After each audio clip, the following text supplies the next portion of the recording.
স্কুলের নাম বদলাতে পারেন, কলেজের নাম বদলাতে পারেন, গ্রামের নাম বদলাতে পারেন, ইউনিয়নের নাম বদলাতে পারেন, ওসমান হাদির নাম বদলাতে পারেন না।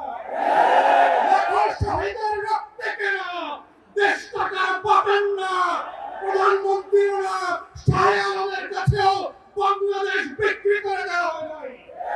অতএব আজকে যারা বিচার নিয়ে ছিনিমিনি খেলছেন, বাংলাদেশের ইতিহাসে অন্যতম যোগ্য ব্যক্তিকে আইসিটি প্রসিকিউশন থেকে সরিয়ে দিয়ে একটা অযোগ্য দালাল দলীয় লোককে নিয়েছেন।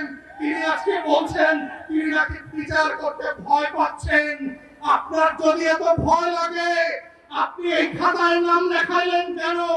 যারা ভীত তারা তো ওই পারে পালিয়ে গেছে। নতুন বাংলাদেশ সাহসী শহীদদের জন্য, আবু সাইদ মুগ্ধের জন্য, যারা বিচারকে নিজের শাহাদাতের সম্মাননা করে নিয়ে এই ফয়সালা করবে, যেটা আপনারা করতে পারছেন না, দালালি করছেন। তাই আজকে এই জায়গা থেকে মাননীয় বিরোধী দলের নেতা এবং সংসদ সদস্যদেরকে আমরা আহ্বান করছি, আপনারা সংসদে 4টা গণহত্যার জন্য স্বাধীন কমিশন করে আবার দাবি করবেন গুম খুনের বিচারের ওপেন পাবলিক হিয়ারিং হতে হবে।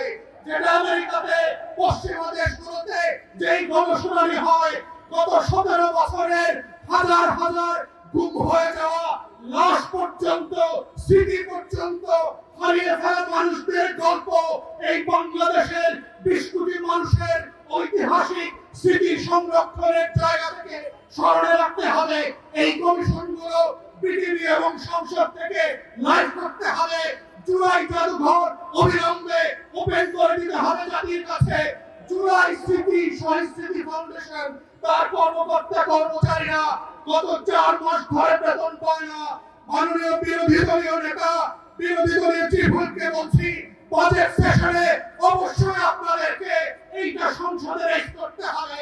কোটি কোটি লক্ষ লক্ষ কোটি টাকা লুটপাটের বাজেট হয়।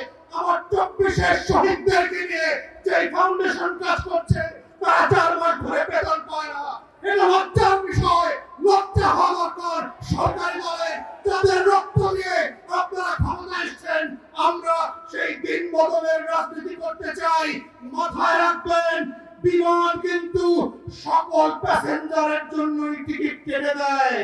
মনে রাখবেন, শুধু একটা ফ্লাইট চলে গেছে বলে নতুন কোনো ফ্লাইট হবে না, সেই দিন কিন্তু হবে না। আপনারা ভুল করবেন, আপনাদের জন্যও আবার বিমান রেডি করা হবে জনগণের টাকা এবং রক্তে। যদি সেই দিনটা না চান, বাংলাদেশে রক্তের শাহাদাতের উপরে দাঁড়িয়ে গণ অভ্যুত্থানের আমূল্যের উপরে ভিত্তি করে বাংলাদেশ পরিচালনা করবেন।